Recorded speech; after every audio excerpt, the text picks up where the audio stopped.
আসসালামু আলাইকুম ভিউয়ার্স। সকাল সকাল উঠেই হাঁড়িতে চা বসিয়ে দিলাম। শীতের সকালে চা খেতে বেশ আরাম লাগে। চা খেতে খেতে অন্যান্য রান্নার প্রিপারেশন নিয়ে নিচ্ছি। এখানে ছোট মাছ রান্না করা হচ্ছে সবজি দিয়ে।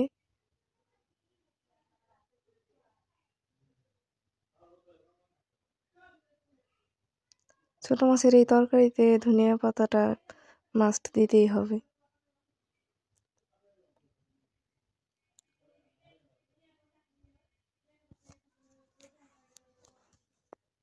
ছোট মাছের তরকারির সাথে আরও রান্না করব বাঁধাকপির পাকোড়া।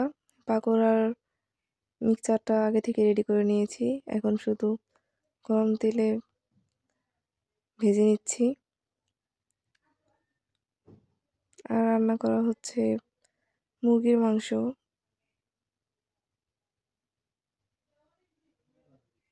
এই তো আজকে রান্নাবান্না এখানেই শেষ। আল্লাহ হাফেজ।